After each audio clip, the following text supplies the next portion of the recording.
naitwa Engineer Josephat Issa Isengenge, ni mdogo wake na mchungaji Ray Isengenge, na kwa kweli ni mtu ambaye amekuwa karibu sana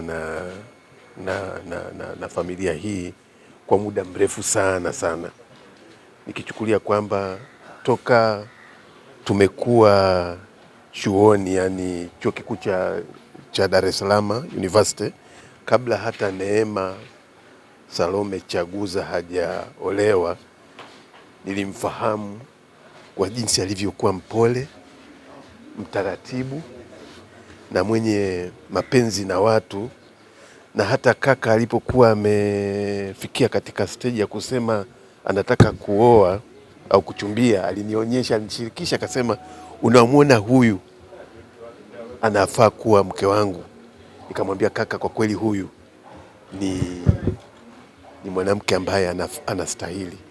Na kwa kweli hatukufuata kwamba ni mtu wa kabila la kwetu wa Msambaa, lakini cha kushangaza sana ni kwamba ni mtu ambaye ametoka kijiji kimoja na sisi.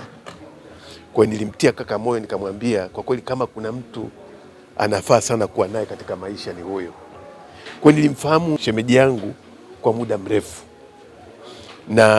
lakini niliendelea kumfahamu zaidi wakati nilipokuwa nimemwona ameanza katika ndoa yake, walivyoishi katika maisha ambayo unajua watu wakitoka shuleni maisha yanakuwa sio maisha yale ya kitajiri. Kwa hiyo walikaa katika maisha ambayo ni ya kushikamana kwa ndani sana, yani hawakuachana. Hata walipopita katika shida mbalimbali walikuwa pamoja. Na mimi niseme kwa kweli huyu ni kama mama wa familia.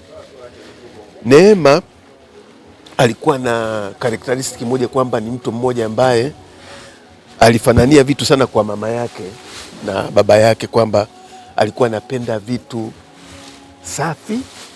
Yaani mwanamke ambaye ni msafi, ni mwanamke ambaye alikuwa hataki vitu vya kubahatisha, ni mwanamke ambaye alikuwa anajua kulea watoto na kutoa ushauri.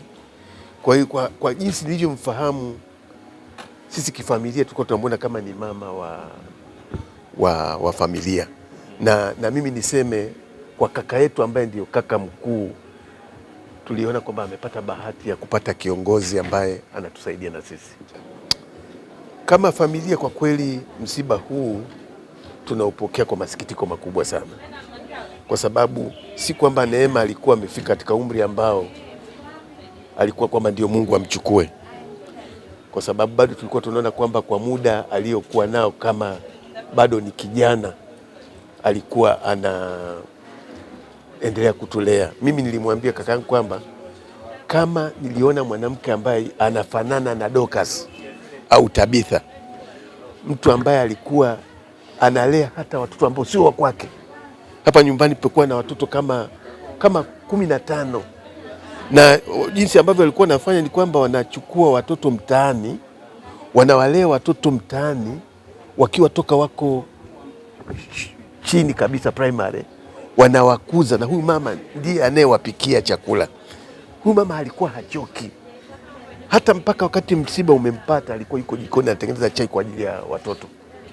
Na ukitizama kundi ambalo lilikuwa linamzunguka, kwa kweli unaweza kuona kabisa kwamba kama ingekuwa ni maombi ya Mwenyezi Mungu arudi, wangeomba arudi.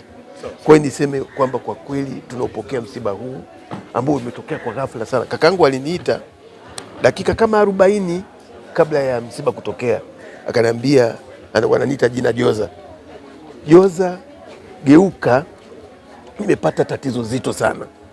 Na mimi huwa kakangu nikimsikia akizungumza namna hiyo anakwenda mara moja, lakini nimekuja hapa akanisimulia kwamba walikuwa jikoni, na walikuwa, kitu cha ajabu sana ni kwamba walikuwa wanatengeneza chai ya maziwa na maandazi kwa ajili ya hao watoto, na alipopiga tu kelele kidogo alidhani labda mafuta amemrukia, lakini alipokuwa anamfuata kumwelekea akaona anamlalia, yani kwamba kama vile amecollapse.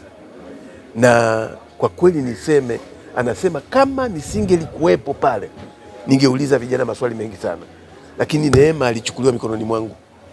Neema alipoteza fahamu, akapoteza na kauli, na Neema aliondoka.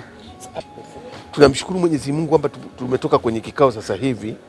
Tulikuwa tuna concern kwamba kuna ndugu wa Neema ambao wako Marekani, wameconfirm kwamba watakuja nao.